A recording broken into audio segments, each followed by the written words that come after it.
محمد وعلى آله وأصحابه ومن هدى بهديه إلى يوم الدين. قال الله تبارك وتعالى في كتابه المجيد والفرقان الحميد: فأعوذ بالله من الشيطان الرجيم، بسم الله الرحمن الرحيم. وأخرجكم من بطون أمهاتكم لا تعلمون شيئا. وقال النبي صلى الله عليه وسلم: أكثر ما يدخل الناس الجنة هو حسن الخلق، أو كما قال صلی اللہ علیہ وسلم. سب سے پہلے ہم رب کریم کا شکر ادا کرتے ہیں کہ رب ذوالجلال نے مجھے اور آپ کو اور ہم سب کو ایمان اور اسلام جیسی عظیم نعمت سے مالا مال کیا، اور ہمیں امام الانبیاء والمرسلین، خاتم النبیین، احمد مصطفیٰ محمد مجتبی حبیب کبریہ صلی اللہ علیہ وسلم کی امت میں پیدا کیا. ویسے تو اس دنیا میں اللہ نے بہت سی مخلوق پیدا کی، مگر اللہ کی مخلوق میں سب سے زیادہ جس مخلوق کو اللہ نے فضیلت اور اہمیت عطا فرمائی ہے وہ ہے حضرت انسان. حضرت انسان کے سلسلے میں اللہ خود فرماتے ہیں: وَلَقَدْ كَرَّمْنَا بَنِي آدم، اور ہم نے بنی آدم کو مکرم اور معزز بنایا. اسی لیے فرماتے ہیں کہ اللہ رب العزت نے دنیا میں آسمان، زمین، کائنات میں بہت سارے ستارے اور پہاڑوں کو، سمندر کو، تمام چیزوں کو پیدا کیا، مگر ایک طرف انسان کو بنانا اور دوسری طرف ان تمام مخلوق کو بنانا. تو اس لیے فرماتے ہیں کہ ساری مخلوق کو اللہ رب العزت نے تخلیق عمومی سے پیدا کیا اور انسان کو تخلیق خصوصی سے پیدا کیا. کیا مطلب تخلیق عمومی کا اور تخلیق خصوصی کا؟ تخلیق عمومی کا مطلب یہ ہے کہ اللہ رب العزت نے آسمان اور زمین کو بنایا، اس کے لیے بہت اہتمام نہیں کیا. قرآن نے کہہ دیا کہ اللہ رب العزت نے آسمان اور زمین کو 6 دنوں میں بنایا، اور ان 6 دنوں میں آسمان کو کیسے بنایا، زمین کو کیسے بنایا، اس کو بنانے سے پہلے اللہ نے کسی کو انفارمیشن دی، کسی کو معلومات دی یا نہیں، کسی چیز کو ذکر نہیں کیا.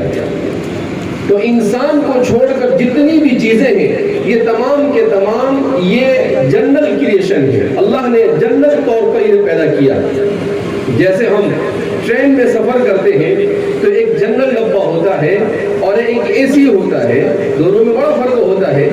بالکل اسی طریقے سے جب حضرت آدم علیہ السلام کو اللہ رب العزت نے بنانے کا ارادہ کیا تو اللہ نے آدم علیہ السلام کو پیدا آپ کی تخلیق سے پہلے حضرات ملائکہ سے کہا: وَإِذْ قَالَ رَبُّكَ لِلْمَلَائِكَةِ إِنِّي جَاعِلٌ فِي الْأَرْضِ خَلِيفَةً.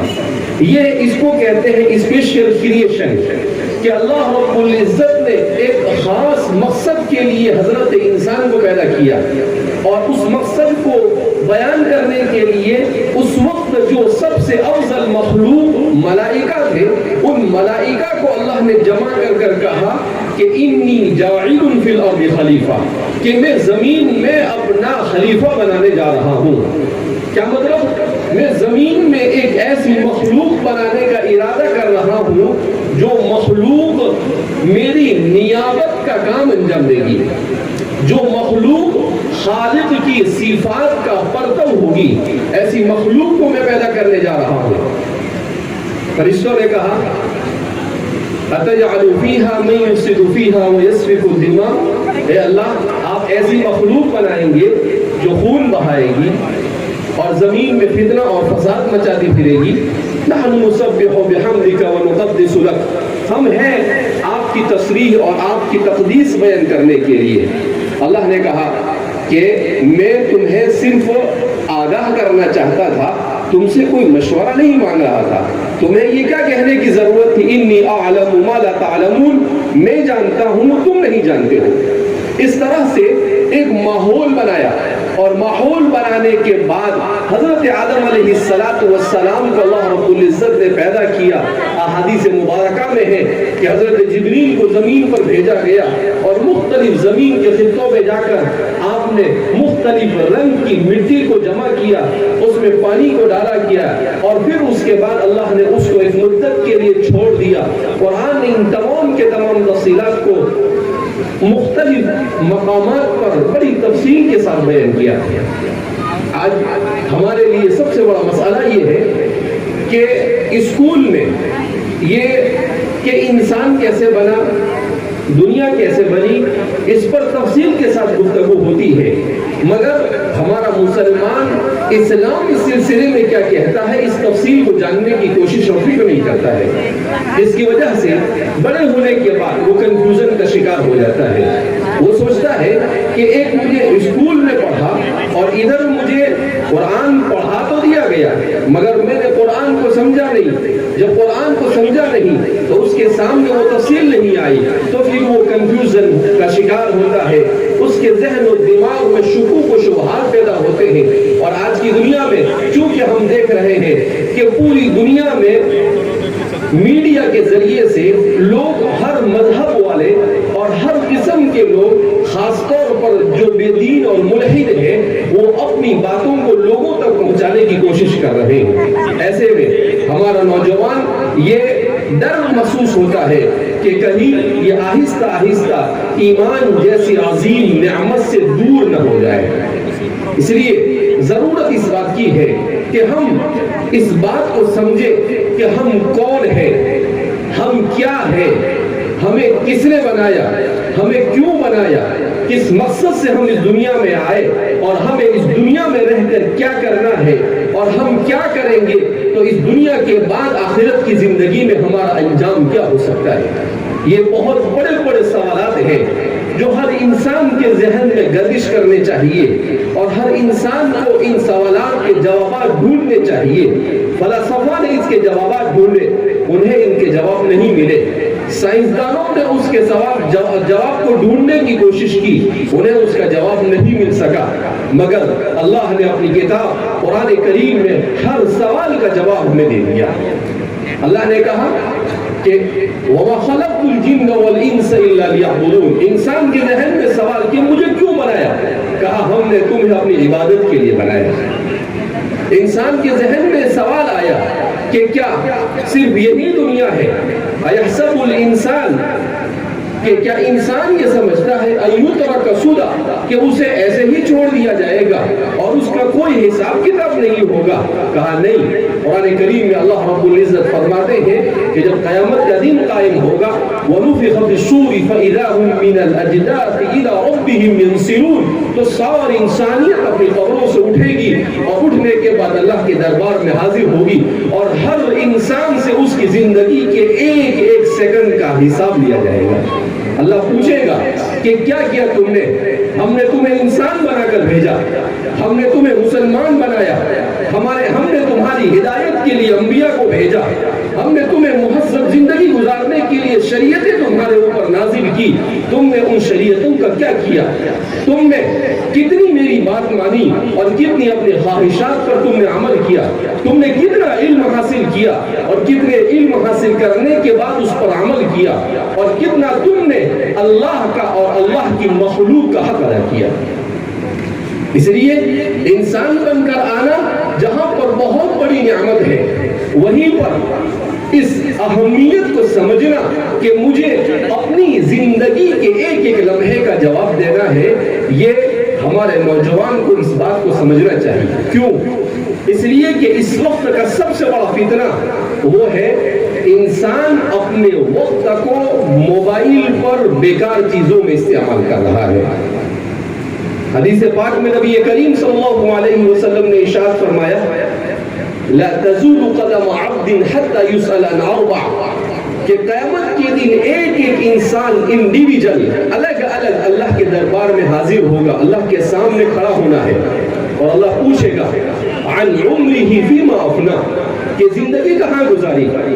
زندگی موبائل میں گزاری، زندگی گانے سن کر گزار دی، زندگی فلموں کو دیکھ کر گزاری، زندگی سیریلیں دیکھ کر گزاری، زندگی سوشل میڈیا پر گزار دی، زندگی تم نے اپنے آپ کو صرف مزین کرنے میں اپنی زندگی کو خرچ کر دیا۔ تمہیں اس لیے دنیا میں بھیجا گیا تھا کہ تم چوراہوں پر موبائل لے کر بیٹھے رہو، تمہیں اس لیے دنیا میں بھیجا تھا کہ تم موبائل کے اندر میں گیم کھیلتے رہو، تمہیں اس لیے اس دنیا کے اندر بھیجا تھا کہ تم بد اخلاقی اور بدکرداری کا شکار ہو جاؤ، تمہیں اس لیے اس دنیا میں بھیجا گیا تھا کہ تم لوگوں کو تکلیف پہنچاتے پھرو۔ یہ سارے سوالات اللہ پوچھے گا، عن عمرہ فیما افنا، زندگی کہاں گزاری؟ کیا جواب دیں گے اللہ کے سامنے؟ ہمارے پاس کوئی جواب نہیں ہوگا۔ خاص طور پر قرآن میں اللہ کے رسول خود فرماتے ہیں وَعَنْ شَبَابِهِ فِيمَا أَبْلَى، ابھی تو ایک سوال کا جواب بندہ نہیں دے سکا ہوگا، فوراً اللہ کی طرف سے دوسرا سوال ہوگا وَعَنْ شَبَابِهِ فِيمَا أَبْلَى، اپنی جوانی کو کہاں خرچ کیا؟ کہا جوانی دندنانگنے کے لیے ہم نے تمہیں دی تھی، جوانی اس لیے دی تھی کہ تم ٹیپ ٹاپ کے ساتھ گھومتے رہو، اذان ہو اور تمہارے سر پر جو نہ رہیں گے، جوانی اس لیے ہم نے تمہیں دی تھی فجر کی اذان ہو اور تم بستر پر سوتے پڑے رہو، جوانی اس لیے ہم نے تمہیں دی تھی کہ ظہر کی اذان دیتا رہے اور تم اپنی دکان کو چھوڑنے کے لیے، تم اپنے آفس کو چھوڑنے کے لیے تیار نہ ہو، عصر کی اذان ہوتے رہے اور تم میدان میں کرکٹ کھیلتے رہو، مغرب کی اذان ہوتے رہے اور تم گپ شپ میں مبتلا رہو، عشاء کی اذان ہوتی رہے اور تم لوگوں کی غیبتوں میں مبتلا رہو۔ اللہ پوچھیں گے وَعَنْ عُمْرِهِ فِيمَا أَبْلَى، کہاں گزاری زندگی؟ نوجوانی اس لیے نہیں تمہیں طاقت دی، تمہیں قوت دی، تم اپنے بلبوتے پر سب کچھ کر سکتے ہو، یہ سب کیوں دیا تھا ہم نے؟ تم ایسا سمجھتے ہو کہ اس کا کوئی حساب نہیں لینے والا ہے؟ اللہ فرماتے ہیں ایک سیکنڈ کا حساب دینا پڑے گا۔ وَعَنْ شَبَابِهِ فِيمَا أَبْلَى، کہاں گزاری جوانی؟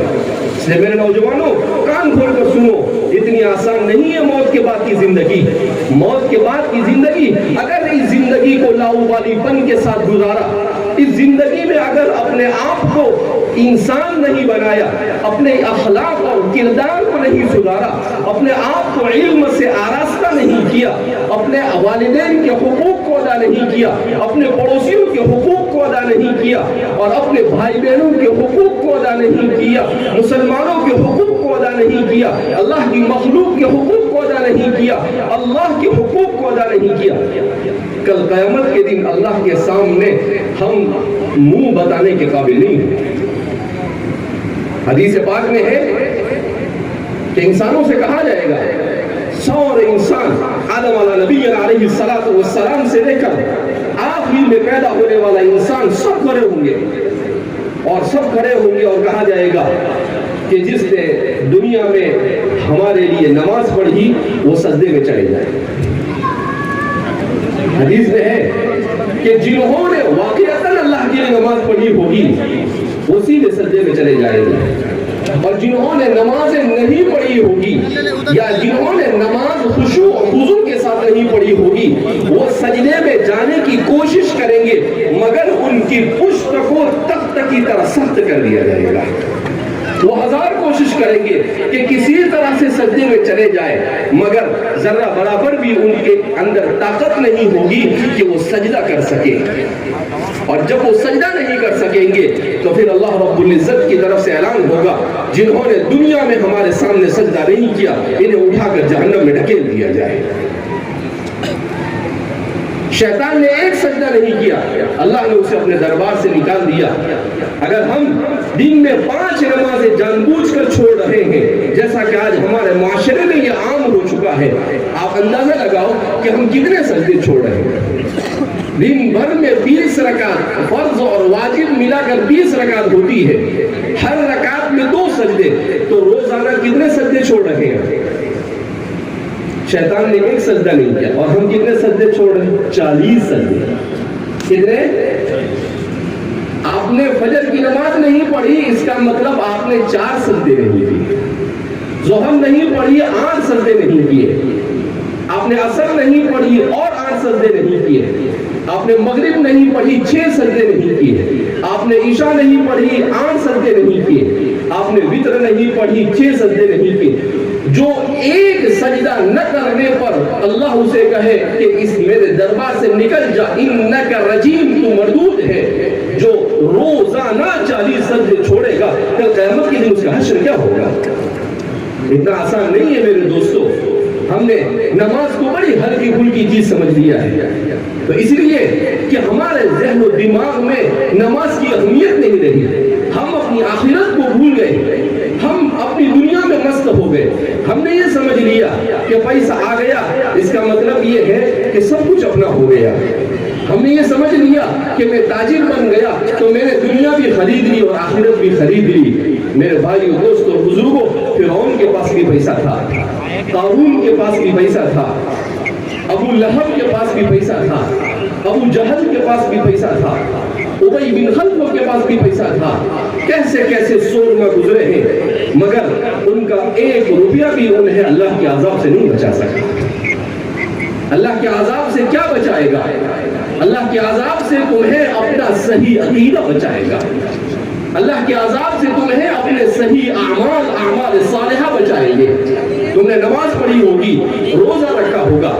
اللہ کے عذاب سے تمہیں اپنے اخلاق حسنہ بچائیں گے. اسی لیے میں نے حدیث پڑھی، آج ہمارا پورا معاشرہ اخلاقی دیوالے پن کا شکار ہے. اخلاق کہاں ہے ہمارے پاس؟ ان الامم بالاخلاق اذا ذهبت اخلاقهم ذهبوا. اللہ دنیا میں جس امت کو بھی عروج عطا فرماتا ہے پولیٹیکل اعتبار سے اور سیاسی اعتبار سے، وہ اس کی اخلاق کے بلبوتے پر عطا فرماتے ہیں. جس امت سے اخلاق رسد ہو جاتے ہیں، اللہ اس امت کو سیاسی میدان میں کمزور کر دیتے ہیں، وہ عروج سے زوال کا شکار ہو جاتی ہے.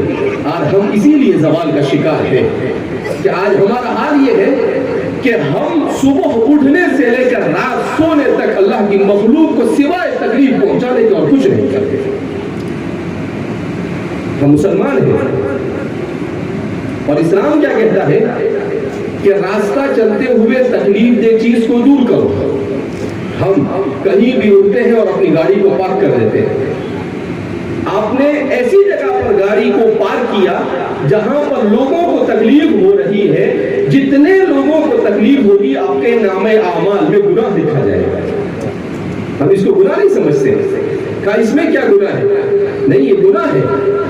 آپ نے جو اصول بنائے ہیں ٹریفک کے، ان اصولوں کو توڑا، آپ نے گناہ کیا. آپ کے گھر کے سامنے پارکنگ کی جگہ نہیں ہے، آپ نے گاڑی کو کھڑا کر دیا، آپ نے گناہ کیا. جو بھی ایسا کام آپ نے کیا جس سے اللہ کی مخلوق کو آپ نے نقصان پہنچایا، آپ کے نام اعمال میں کرام کاتبین نے فوراً لکھ دیا کہ بھئی یہ بندہ گناہ کا مرتکب ہوا ہے. اس لیے اپنے طریقے زندگی، اسٹائل لائف، اپنی زندگی ہم کیسے گزار رہے ہیں، ذرا اس پر ایک بار سوچیں کہ کیا رسول اللہ صلی اللہ علیہ وسلم نے زندگی ایسی گزاری تھی؟ فرصت کہاں ہے ہمارے پاس اللہ کے رسول کی سیرت کو پڑھنے؟ فرصت نہیں. ہم کو گیم کھیلنے سے فرصت نہیں، ہمیں ایک دوسرے کی چغلی کرنے سے فرصت نہیں، ہمیں ایک دوسرے کی ٹانگ کھینچنے سے فرصت نہیں ہے، ہمیں ایک دوسرے کو ستانے سے فرصت نہیں ہے. ہمیں کہاں سیرت کے پڑھنے کی توفیق ہوگی؟ کل میں پڑھ رہا تھا ایک مضمون، اس میں لکھا کہ ایک انگریز مسلمان ہوا تو اس سے کسی نے پوچھا کہ آپ کو کس چیز نے، اسلام کی کس چیز نے آپ کو اپنی طرف کھینچا اور کیوں آپ مسلمان ہوئے؟ اس انگریز نے، میں اور آپ مسلمان گھرانے میں پیدا ہوئے مگر ہمیں کبھی اسلام میں کوئی اچھی چیز نظر نہیں آئی. اس انگریز نے کتنا پیارا جواب دیا. اس انگریز نے کیا کہا؟ اس انگریز نے کہا کہ جو شخص قرآن کریم کو براہ راست پڑھ لے گا اور جو شخص محمد رسول اللہ صلی اللہ علیہ وسلم کی سیرت کو پڑھ لے گا اور پھر اس کے بعد وہ مسلمان نہیں ہوگا، یہ ہو ہی نہیں سکتا ہے. کہا جو قرآن کو پڑھ لے جس میں اس کے سارے مسائل کا حل موجود ہے، جس میں اس کے سارے سوالات کے جوابات موجود ہیں، جس میں حضرت علی فرماتے ہیں نبأ من کان قبلکم، کہ جس میں تم سے پہلے آدم علیہ السلام سے پہلے کیا تھا، کیا ہوا، وہ سب موجود ہے اور قیامت تک جو کچھ ہونے والا سب وہاں پر بیان کیا گیا ہے. کیسی کتاب! دنیا میں کوئی انسائکلوپیڈیا ایسا آج تک تیار نہیں ہوا. دنیا میں کوئی کتاب 1000 نہیں. قرآن کریم کیا کہتا ہے؟ فَإِن لَمْ تَفْعَلُوا وَلَن تَفْعَلُوا، کہ سارے انسان اور جنات جمع ہو جائے، ساری ذہانت کو خرچ کر دے. فرماتے ہیں فَإِن لَمْ تَفْعَلُوا وَلَن تَفْعَلُوا، کہ نہ تو قرآن کی ایک آیت لا سکتے ہیں اور نہ اس کا ایک ٹکڑا بنا سکتے ہیں. ایسی کتاب اللہ نے عطا فرمائی. مگر گھر کی مرغی دال برابر، ہم نے اس کو کوئی اہمیت نہیں دی. ہم نے کبھی نہیں سوچا کہ جس قرآن کو میں بچپن سے پڑھتا آ رہا ہوں, میں نماز پڑھ رہا ہوں, ذرا جا کر کسی مولانا سے معلوم کروں کہ یہ سورہ فاتحہ میں میرا خالق مجھے اور کیا کہنا چاہتا ہے. ہم نے کبھی سوچا کہ ہم قل هو اللہ احد پڑھتے ہیں, اس کا مطلب کیا ہے؟ نہیں, ہمارے پاس وقت نہیں. حضرت علی فرماتے ہیں کہ نبی کریم صلی اللہ علیہ وسلم نے ارشاد فرمایا, میری امت پر ہلاکت خیز فتنے آئیں گے. اور صحابہ نے فوراً سوال کیا, مل مخرج منہا یا رسول اللہ, اللہ کے رسول صلی اللہ علیہ وسلم ان فتنوں سے ہم کیسے نکلیں گے؟ حضور نے کہا کتاب اللہ, جو اللہ کی کتاب کو مضبوطی سے تھام لے گا, دنیا کا کوئی فتنہ اسے ٹس سے مس نہیں کر سکے گا. تو میرے بھائی و دوستوں اور بزرگوں, ایک مرتبہ اپنی زندگی پر غور کریں. ایک مجمع میں جمع ہو جانا یہ کافی نہیں ہے, نعرے لگا دینا یہ کامیابی نہیں ہے, جوش اور جذبے میں آ جانا یہ کامیابی نہیں ہے. کامیابی یہ ہے کہ ہم اللہ کی کتاب کو پڑھ کر اس کی ایک ایک آیت پر عمل کرنے کا عہد کر یہاں سے اٹھیں. کامیابی یہ ہے. قرآن کریم کہتا ہے فمن زحزح عن النار وادخل الجنۃ فقد فاز. کہا تو کیا سمجھتا ہے کہ تو الیکشن جیت جائے گا تو کامیاب ہو جائے گا؟ تو کیا سمجھتا ہے کہ تو علم حاصل کر لے گا تو کامیاب ہو جائے گا؟ تو کیا سمجھتا ہے کہ کوئی بڑا پروفیسر بن جائے گا تو کامیاب ہو جائے گا؟ تو یہ سمجھتا ہے کہ بڑا تاجر بن جائے گا تو کامیاب ہو جائے گا؟ تو یہ سمجھتا ہے کہ لوگ تجھے اپنے ہاتھوں پر اٹھا لیں گے تو کامیاب ہو جائے گا؟ کہا یہ ساری کامیابیاں صرف عارضی اور وقتی اور ٹیمپرری ہے. ہمیشہ کی کامیابی کیا ہے؟ فمن زحزح عن النار, جو جہنم سے دور کر دیا گیا قیامت کی, وادخل الجنہ, اور جنت میں داخل کر دیا گیا. قرآن کہتا ہے فقد فاز, تحقیق کہ وہ کامیاب ہے. یہ ہے کامیابی. اسی لیے قرآن کہتا ہے وَأَمَّا مَنْ أُوتِيَ كِتَابَهُ بِيَمِينِهِ فَيَقُولُ هَاؤُمُ اقْرَءُوا كِتَابِيَهْ. دنیا میں انسان امتحان دیتا ہے, 10ویں کا 12ویں کا, اور امتحان دینے کے بعد اپنے رزلٹ کا انتظار کرتا ہے کہ میرا رزلٹ آئے گا. اور جب اچھا رزلٹ آتا ہے کہ میں 90% 95% آئے, تو وہ اپنا رزلٹ لے کر اپنے ابا کو بتاتا ہے, اپنی امی کو بتاتا ہے, اپنے رشتہ داروں کو بتاتا ہے, اپنے دوستوں کو بتاتا ہے. کہا بالکل یہی صورتحال قیامت کے دن ہوگی. وَأَمَّا مَنْ أُوتِيَ كِتَابَهُ بِيَمِينِهِ, جس کو اس کا نام اعمال سیدھے ہاتھ میں دے دیا جائے گا, وہ کیا کرے گا؟ فَيَقُولُ هَاؤُمُ اقْرَءُوا كِتَابِيَهْ, وہ اسے ہوا میں لہرائے گا اور کہے گا کہ دیکھو یہ ہے میرا نام اعمال. اللہ کی قسم میں کامیاب ہو گیا. کیا کہے گا؟ میں کامیاب ہو گیا, اللہ کے عذاب سے بچ گیا, جہنم سے دور کر دیا گیا, اور جنت کا پروانہ مجھے دے دیا گیا. قرآن کہتا ہے وَأَمَّا مَنْ أُوتِيَ كِتَابَهُ بِيَمِينِهِ فَيَقُولُ هَاؤُمُ اقْرَءُوا كِتَابِيَهْ. آگے قرآن بیان کرتا ہے وَأَمَّا مَنْ أُوتِيَ كِتَابَهُ بِشِمَالِهِ فَيَقُولُ يَا لَيْتَنِي لَمْ أُوتَ كِتَابِيَهْ. جس نے زندگی میں نماز نہیں پڑھی ہوگی, جس نے اپنے اخلاق کی اصلاح نہیں کی ہوگی, جس نے اپنے بچوں کی تربیت نہیں کی ہوگی, جس نے زندگی پر لوگوں کو ستا کر پوری زندگی گزاری ہوگی, اس کا کیا حشر ہوگا؟ وَأَمَّا مَنْ أُوتِيَ كِتَابَهُ بِشِمَالِهِ, جس کو اس کی کتاب اس کے بائیں ہاتھ میں دی جائے گی, وہ کہے گا, کیا کہے گا؟ یا لیتنی لم اوت کتابیہ, ہائے کاش کہ میرا نام اعمال مجھے دیا ہی نہ جاتا. صرف اتنے پر بس نہیں کیا قرآن کریم نے, قرآن آگے کہتا ہے وَأَمَّا مَنْ أُوتِيَ كِتَابَهُ بِشِمَالِهِ فَيَقُولُ يَا لَيْتَنِي لَمْ أُوتَ كِتَابِيَهْ وَلَمْ أَدْرِ مَا حِسَابِيَهْ, اور ہائے کاش کہ یہ حساب کا دن ہوتا ہی نہیں. یا لیتہا کانت القاضیہ, ہائے افسوس کتنا برا فیصلہ ہوا ہے میرے حق میں. ابھی تو سوچ ہی رہا ہوگا, پشیمانی میں مبتلا ہوگا کہ کیوں میں نے اپنی زندگی کو ایسے ہی گزار دیا. اللہ کی طرف سے اعلان ہوگا خذوہ فغلوہ ثم الجحیم صلوہ, فرشتوں کو کہا جائے گا اسے پکڑ لو, زنجیروں میں جکڑ دو اور جہنم میں پھینک دو اسے. پھر وہ کہے گا, اللہ سے کہے گا لو ان لنا کرۃ فنکون من المحسنین, اے اللہ ایک بار پھر دنیا میں بھیج دے, ایک دم سبزہ بن کے آؤں گا, ایک نماز نہیں چھوڑوں گا, کوئی گناہ نہیں کروں گا. اللہ کہیں گے چپ گئی چڑیا کھیت, اب کوئی چانس نہیں. پیدا ہوا وہاں سے لے کر موت تک چانس ہی چانس تھا. آج اب کوئی چانس نہیں ملے گا. کہاں جائے گا تو؟ ہم نے سورج کو ختم کر دیا, ہم نے چاند کو ختم کر دیا, ہم نے زمین کو ختم کر دیا, ہم نے پہاڑوں کو ختم کر دیا, ہم نے سمندروں کو ختم کر دیا. کوئی جگہ ہی نہیں تیرے رہنے کے لیے. کہاں جائے گا؟ اب تو دو ہی ٹھکانے ہیں, یا تو جنت ہوگی یا جہنم ہوگی. اس کے علاوہ اور کوئی ٹھکانہ نہیں. میرے بھائیو, دوستو, بزرگوں, یہ ہے اللہ کی کتاب جو ہمیں یہ پیغامات دے رہی ہے. ہمیں 21ویں صدی میں آنے کے بعد اپنے آپ کو خوش قسمت سمجھنا چاہیے کہ اللہ نے کتنی ساری سہولتیں ہمیں عطا فرمائی. ان ساری سہولتوں کے بعد تو ہمیں اللہ کا شکر گزار بندہ بن کر ایسی زندگی گزارنی چاہیے تھی کہ صحابہ اور ان کے پہلے جو لوگ ہم سے پہلے گزرے وہ بھی ہم پر رشک کرتے. مگر افسوس ہے کہ ہم نے نعمتوں کے ملنے کے بعد اپنے آپ کو گناہوں کے سمندر میں ڈبو دیا. ہم نے نہیں سوچا کبھی کہ میں جو کر رہا ہوں اس سے میرا خالق راضی نہیں ہوگا, وہ ناراض ہوگا. ہمیں تو دوسروں کو خوش کرنے کی پڑی ہوئی ہے, ہمیں اپنی دنیا بنانے کی پڑی ہوئی ہے. اس لیے میرے بھائیو, دوستو, بزرگوں, ایک واضح پیغام یہاں سے لے کر جائیے. آپ اتنی محنت سے یہاں پر جمع ہوئے, آپ کو جمع کرنے کے لیے محنت کی گئی. ایک واضح پیغام لے کر جائیے کہ با مقصد زندگی گزاریں گے انشاءاللہ. کیسی زندگی گزاریں گے؟ با مقصد. ہم بہترین امانت دار تاجر بنیں گے, ہم بہترین علم دین کے حاصل کرنے کے بعد بہترین عالم بنیں گے, ہم انجینئر بھی بنیں گے, مگر سچا اور پکا مسلمان بنیں گے. چاہے کتنی ہی ڈگریاں ہمارے پاس ہو, چاہے کتنی ہی تنخواہیں ہمیں مل جائے, چاہے کتنا ہی مال مل جائے, اگر دین نہیں ہے تو سب کچھ بیکار ہے. مسلمان کے لیے سب سے اہم اور بنیادی چیز اس کا دین ہے.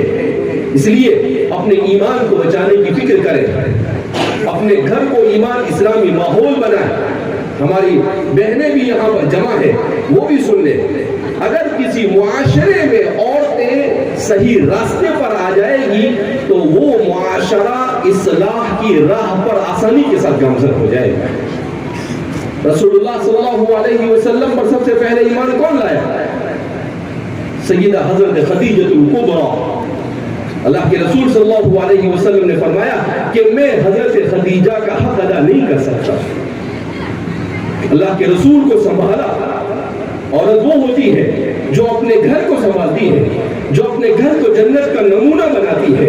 فاطمہ الزہرا, اللہ کے رسول صلی اللہ علیہ وسلم پر قربان جائیے, کیسی تربیت کی اپنی بیٹیوں کی. فاطمہ آتی ہے اور کہتی ہے اللہ کے رسول صلی اللہ علیہ وسلم سے کہ بچوں کو پالنا بھی پڑتا ہے, حسن حسین کو ساتھ میں کھانا بھی بنانا پڑتا ہے, گھر میں جھاڑو بھی دینا پڑتا ہے, آٹا بھی پیسنا پڑتا ہے, ہاتھ میں زخم ہو گئے ہیں, اگر آپ کسی بادی کا انتظام کر دو تو اچھا رہے گا, گھر میں کوئی کام والی آ جائے.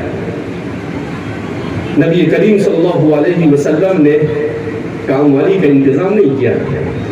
آپ صلی اللہ علیہ وسلم نے کہا میری بیٹی فاطمہ, یہ دنیا ہے, اس دنیا میں ایسے ہی زندگی گزاری جاتی ہے مشقتوں کے ساتھ. کون فاطمہ؟ سیدۃ نساء اہل الجنہ, جنت کی عورتوں کی سردار, اور اپنا سارا کام کرتی ہے. ہمارے گھر میں عورت 2-4 کام کرے گی اور اس کے بعد کیا کہے گی کہ سارے جھمیلے مجھے ہی سر پر لے کر چلنے ہیں. سارے کام کرتی تھی. حضور نے کیا کہا کہ فاطمہ ہر نماز کے بعد 33 مرتبہ سبحان اللہ, 33 مرتبہ الحمدللہ, 33 مرتبہ اللہ اکبر پڑھ لو, یہ دنیا و ما فیہا سے بہتر ہے.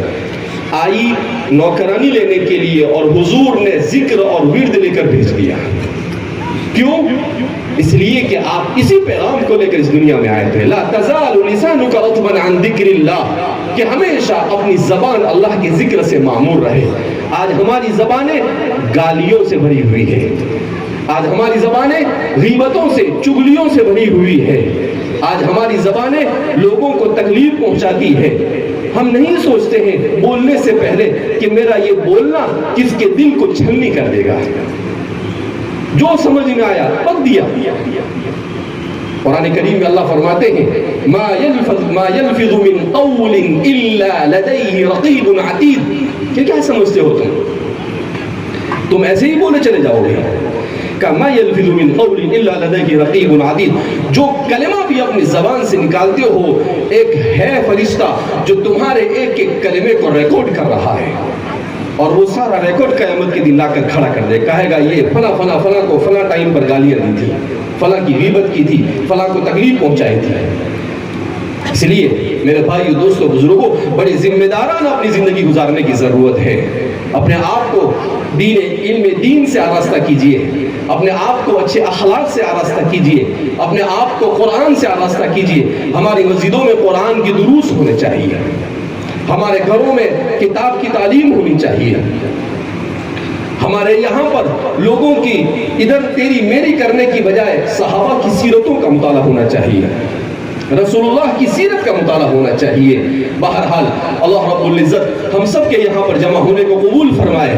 اللہ رب العزت ہم سب کو اپنی آخرت کی تیاری کرنے کی توفیق مرحمت فرمائے, اور اللہ ہم سب سے راضی ہو جائے, ایسے اعمال کی توفیق مرحمت فرمائے. میں اخیر میں شکر گزار ہوں مفتی محسن اور ان کے رفقا کا, اور ہمارے مہمان منور زماں صاحب کا, کہ وہ ہماری دعوت پر یہاں پر تشریف لائے اور آپ حضرات نے یہ ہمارا استقبال کیا. بہرحال ہمیں خوشی اس وقت ہوگی جب آپ کو جو پیغام دیا جا رہا ہے اس پیغام کو آپ اپنے دل کے کان سے سن کر جائیں اور اس پر عمل کریں. یہ ہمارے اس پروگرام کی کامیابی ہے. صرف بھیڑ یہ کامیابی نہیں ہے کہ 5,000 10,000 لوگ جمع ہو گئے, نہیں, کامیابی یہ ہے کہ کتنے لوگ اس پر عمل کرتے ہیں. اس لیے آپ حضرات اس نیت اور ارادے کے ساتھ یہاں سے جائیں کہ انشاءاللہ ہم اپنے آپ ہماری مسجدوں کو آباد کریں گے بھائی. ہماری عورتیں اپنے گھروں میں 5 وقت کی نماز اہتمام کے ساتھ پڑھیں گے بھائی. ہم اپنی عورتوں کو نماز پڑھائیں. شوہر سے پوچھا جائے گا کہ تو نے اپنی بیوی کو دین سکھایا ہے نہیں. حقوق کے بارے میں بیان کیا گیا ہے کہ شوہر پر جو حقوق ہے بیوی کے, اس میں ایک حق یہ ہے کہ اگر وہ دین نہیں جانتی ہے تو شوہر پر فرض ہے کہ وہ اپنی بیوی کو دین سکھائے. یہ فرض نہیں معلوم ہم کو. ہمیں فرض معلوم ہے کون سا, کہ سسرال میں سے فریز لینے کا ہے. ہمیں فرض معلوم یہ ہے کہ گاؤں پر گئے اور اگر سسرال میں اچھا کھانا نہیں بنایا تو تیرے امی اور ابا نے اچھا کھانا بھی نہیں کھلایا مجھے. یہ حقوق نہیں ہے. جو حقوق نہیں ہے اس کو واجب سمجھا, اور جو حقوق ہے اسے ہم نے فراموش کر. کیوں؟ اس لیے کہ اپنے اوپر آ رہی ہے, اپنے اوپر آئی تو اس کو بھول گئے, اور دوسرے سے وصول کرنا. اسی لیے شیخ الاسلام حضرت مولانا تقی صاحب فرماتے ہیں کہ اس معاشرے کا, ہمارے معاشرے کا سب سے بڑا مسئلہ یہ ہے کہ ہر شخص دوسرے سے اپنا پورا حق وصول کرنا چاہتا ہے, اور اس پر جو دوسرے کے حق ہے اس کو بالکل ادا کرنا نہیں چاہتا ہے. کہا یہ معاشرہ اسی وقت سدھرے گا جب اپنے اوپر جتنے حقوق ہیں ان سب کو جان کر ادا کرے, اور اپنے حقوق جو دوسرے پر ہے اگر دے دیا تو ٹھیک ہے, ورنہ اسے معاف کر دے. اگر ایسا معاشرہ بن جائے تو جنت کا نمونہ دنیا میں ہو جائے گا. اللہ رب العزت ہم سب کو اسی طرح سے زندگی گزارنے کی توفیق مرحمت فرمائے, اسلام کی تعلیمات کو صحیح معنی میں سمجھنے کی توفیق مرحمت فرمائے, اور اللہ ہم سے راضی ہو جائے, ایسے اعمال کی توفیق مرحمت فرمائے. وآخر دعوانا الحمد للہ رب العالمین.